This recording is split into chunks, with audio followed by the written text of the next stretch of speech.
Namaste and good morning. Instead of formalities and all that, I directly go to my presentation so we can save some time. So the topics, it was given Buddha Dharma and the world peace. So when I talk about the Buddha Dharma or world peace, naturally Lumbini comes first. Because without Lumbini there is no Buddha and there is no world peace when you talk about the Buddhist perspective. So this is how I put my title of my presentation is Buddhism and World Peace. So Lumbini during the lifetime of Buddha, it was not a very important place. We do not get very much, explanation about Lumbini and the Buddha and all that. Of course, there are some literature. They mentioned Lumbini was a beautiful garden. It's like a Chittalata garden of heaven, and some literature like a Papa Jasudini, Jatak Artha Kathas. We have some references. But what we see that, some early literature, especially they call it Pratimokshavana. And it's, that there are different types of trees and beautiful flowers, and all these is given, even including the Chittalata Vana, mind captivating garden. These are the things we found in a Buddhist literature. Some verses of Sutta Nipata describe about Lumbini. In a Pali Tipitakas and Arthakathas, they also mention about the Lumbini. So Lumbini Vana, according to Jatak Arthakatha, they mention that it lies between the Sakya of Kapilavastu and Koliyas of Devadaha. It is in between the Sakya and Koliyas. That is, we found the reference in Jatak Arthakatha. And sometimes it is said that, it is the place where the people of these two countries, when they pass by, they used to come and spend a night, and next day they used to go to their respective places. But the life of Buddha mentioned that, Buddha, after he enlightened, for 45 years, he just gave his Dhamma talk and traveled around today's Uttar Pradesh, Bihar, and some part of Madhya Pradesh. And these are the areas, mostly Buddha, he walked for 45 years and given teaching to his disciples. So at the age of 80, he was at Kushinara. And Kushinara, it was one of the capital of the Mallas. In the literature, we have a reference of two Mallas, Mallas of Pava and Mallas of Kushinara. So Buddha, he was in a Kushinara and near the Malla kingdom, and he knew that his days are very short. He is passing away. He realized that he has very few hours left in this planet. So before he passed away, Buddha instructed Ananda and his disciple, mentioning that after I am no more, people should visit 4 places. First, they had to go to Lumbini, where I was born. And the second, he said to go to Bodh Gaya, where he was enlightened, Saranath, where he gave a first preaching, and Kushinara, where he is passing away. Especially, Buddha said to Ananda, the faithful monks and nuns, Upasak, Upasika, follower, those who visit these places, anyone who dies while making the pilgrimage to this shrine with a devout heart will, at the breaking of the body after death, be reborn in a heavenly world. It is mentioned in Digha Nikaya in a Mahaparinirvana Sutra. So these 4 places, as Buddha mentioned, that the Lumbini, where he was born, and the Bodh Gaya, we can see this is a beautiful, the tree under which Buddha was enlightened, and next to it is a temple, and this is a Saranath, this is where he turned the wheel of Dhamma, and this Dhamma wheel is still turning. So this is Kushinara, where he passed away. And for Lumbini, Buddha said, Ananda, this place is where Tathagata was born, is the place which should be visited and seen by a person having faith, devotion, and mindfulness, which cause the awareness and apprehensive nature of impermanence. So Buddha said, first you go to Lumbini. These are these places where you can feel the apprehensive nature of impermanence. So after Buddha passed away, the place became one of the most important center of pilgrimage for the Buddhist people, and not only for the Buddhist people, it is a place for those people who are very close to peace and the center for the peace. So after the death of Buddha, as I mentioned, it became a pilgrimage center, And the very most important pilgrim who came to Lumbini after Buddha passed away was Emperor Ashoka. He came here in the 3rd century BC, and he brought a huge pillar, and in the pillar, we see the inscription. This is the pillar which Ashoka brought and erected here, and this is the inscription. It is a 5-line, 90 letters, and 26 words. If you see the second line, Ashoka mentioned that Agana Agacha Mahi Ite. I myself came to this place. Of course, we have found hundreds of Ashoka's inscription in a rock, in a pillar, and somewhere. But only pillar in Lumbini which mentioned that I myself came to this place.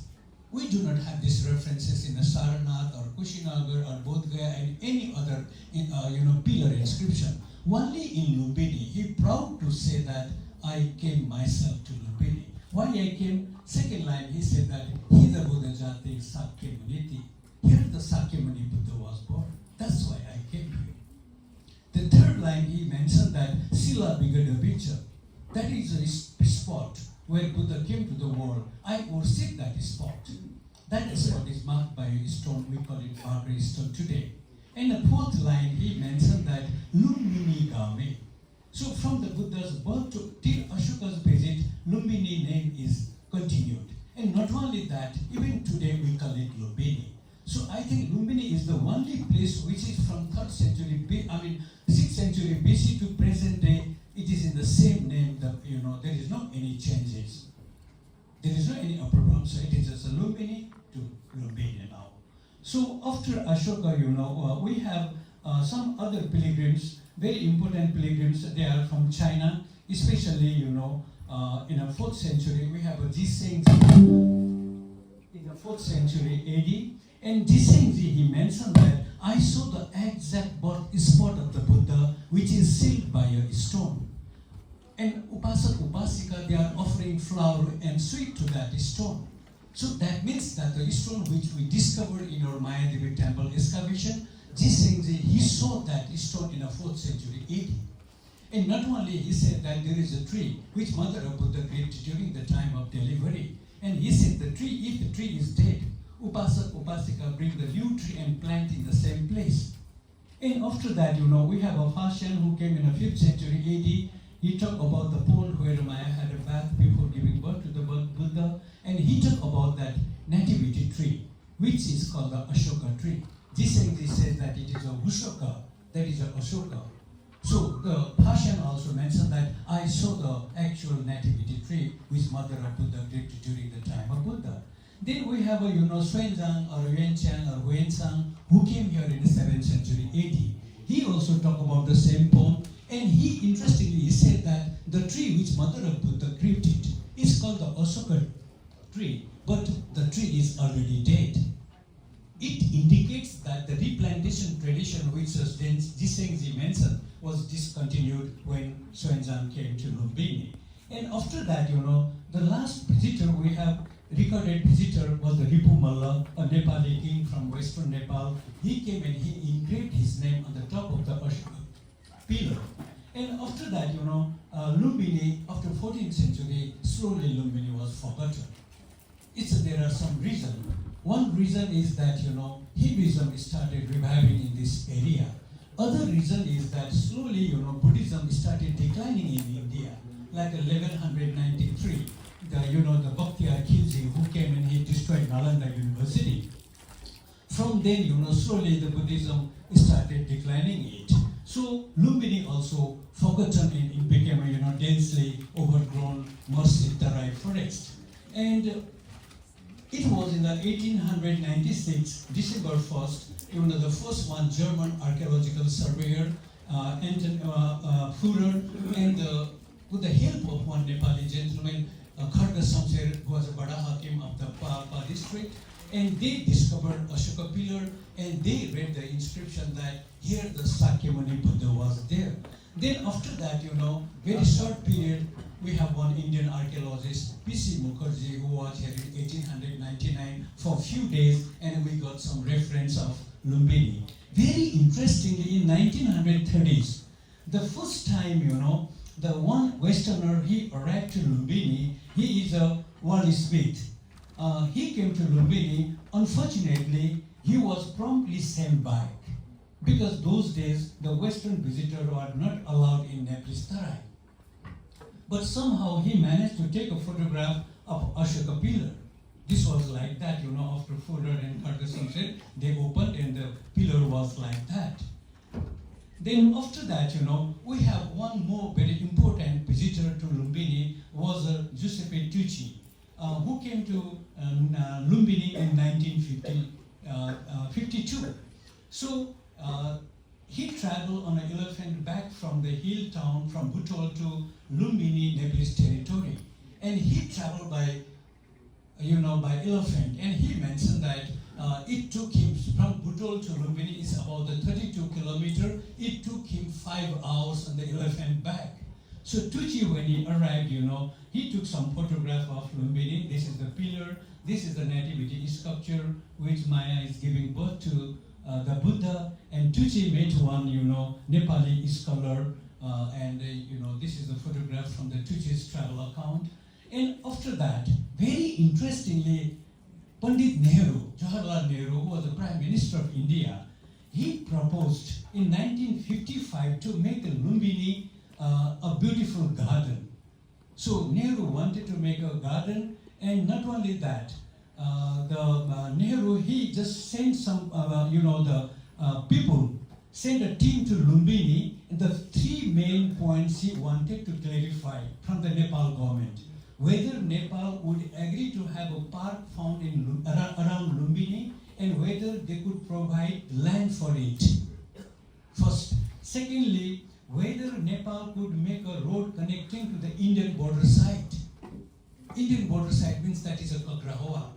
So Nehru proposed that we'll make a road up to Kakrahoa, to the border. So Nepal has to make a road from Lumbini to Kakrahoa that is just about the 10 kilometer. So third point Nehru wanted what the Nepal government threw about the maintaining the proposed park, tube well and the building. We will build it. Whether Nepal is ready to, take care of this garden or not. So this was very interestingly, Pandit Nehru, he wanted to make a Lumbini a beautiful garden in 1955. So long time before.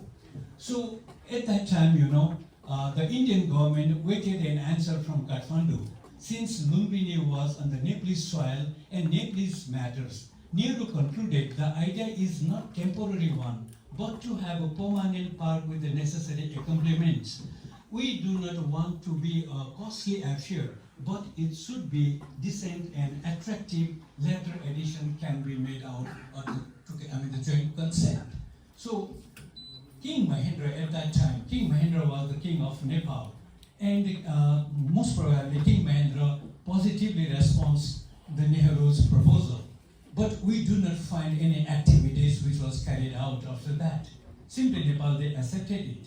So, but what happened that King Mahendra, he himself came to Lumbini, and he, made a road, some road in and around Lumbini, a tourist guest house, and he put the foundation, laid a foundation of Mahendra Pillar in his own name, that's the south of Mahendra Pillar. So, in 1956, May 24, Lumbini underwent a transformation in a preparation for the Buddha Jayanti day, that is 2,500 years of Buddha. So at that time, the participants who visited in Kathmandu, so they came to Lumbini. So they urgently thought that, it is necessary to maintain the Lumbini garden as soon as possible. So first time the international attention was acknowledged during the visit of the World Fellowship of Buddhist Participants in Lumbini. So now, Lumbini has both national and international dimension. On the national level, it provided with us a distinct identity, symbolizing the Nepalese stand for. Important feature of Nepalese character and a way of life are drawn from the mainstream of Buddha's thought and philosophy. This is doubtless true the people of South Asia region as a whole. Internationally, Lumbini represents a civilization, culture, and spiritual values centering on the most precious the possession sought after by the whole of humanity, that is peace. So no wonder, therefore, 6 UN Secretary Generals professing different faith made it to point to visit Lumbini. So at the international level, nations are supposed to develop their own social, economic, political, and self-reliance for the well-being of their people. At the same time, they have to be conscious about what is going beyond their own border and to contribute to maintenance of the world peace. Without world peace, it is impossible to achieve the tranquility and harmony needed for nations' development and progress. First time, 1956, UN Secretary General Dag Hammarskjöld, he visited Lumbini. And he wrote 3 lines of poem about Buddha and Lumbini, and it was found when, the lightning glittering sunbeams, the flute notes reach the god in the birth grotto. That is the poetry he wrote it. It's a haiku, Japanese is a haiku, and it was found in his journal entries in his New York apartment after his death. So he was, dead in a plane crash or something happened that. And most important person, UN Secretary General, was U Thant, who came to Lumbini in 1967. You see, this is a scene of Lumbini. Right after they get down from the helicopter, U Thant with the garland. Next to the young man is Ramesh Jan Thapa, who was a Director General of Archaeology of Nepal. And U Thant, he said that one of the most important day of my life to visit Lumbini was one of the most important days for his life. And he thought that Lumbini should be a place where religious and secular leaders could work together to create a world free from hunger and strife. After U Thant, who have a Carl Wilhelm, he came here in 1981. He is also UN Secretary General. He came to Lumbini and he worshipped that Maya Devi statue. Then after that, Perez the Coyer, he came in 1899. So he says that Buddha's message of compassion and devotion to the service of humanity is more relevant today than any other time in history. Peace, understanding, and the vision that transcended purely national boundaries are imperative or insecure nuclear age. So this is the Perez the Coyer. And after that, in 2008, Ban Ki-moon came to Lumbini. He mentioned that as a Secretary General of the United Nations, I sincerely hope that the life, philosophy, and reconciliation among people of different religion, faith, culture, and creed will prosper. And after Ban Ki-moon, we have recently visited Antonio Guterres, UN Secretary General. And he said that I pay humbly tribute to Lord Buddha, a universal symbol of peace, wisdom, and compassion. The light should be guide us all in the permanent search of the peace. This is what the Guterres mentioned. He came here in 31st-10-2023. So lastly, we have a very important personality who visited Lumbini is Narendra Modi, the Prime Minister of India. He came here in 1605-2022. And Modi ji in his, in our visitor book, he mentioned that we Indians are blessed that across the nation there are multiple places linked to Buddhism. This historical perspective strengthens our vision of an even the brighter future of a deep-rooted relation. The noble thought of the Lord Buddha give hope, strength, and inspiration to the entire world. By walking on the path, we can help solve various challenges faced by the humankind. So this is what the Prime Minister Modi he saw in Lumbini. And after that, the Buddha realized that peace would come only when man is happy. Without angry, without so many problems, we cannot be peaceful. So Buddha said that he wanted man to get rid of all the malice, hatred, and indulgence in the lower desire and evil thoughts. He wanted to substitute this good thought, worthy desire, and a feeling of charity and compassion as an attitude, serenity, and compassionate. So many Buddhists believe that all peace can only be achieved. We first establish peace within in our mind. This is very important. The idea is that anger and other negative status of mind are the cause of war and fighting. Buddhists believe people can live in peace and harmony only if we abandon negative emotion such as anger in our mind and cultivate positive emotion such as love and compassion. So peace or santi is not just the absence of war and hostility. It is rather santi sukha, which is a peace accompanied by tranquility and happiness. Peace in a nation does not only mean that there is no conflict, but it must be mean allowing the citizen to develop their own social and economic well-being to live happy life. So peace and happiness must go hand to hand. There cannot be true peace without real happiness. Thank you so much.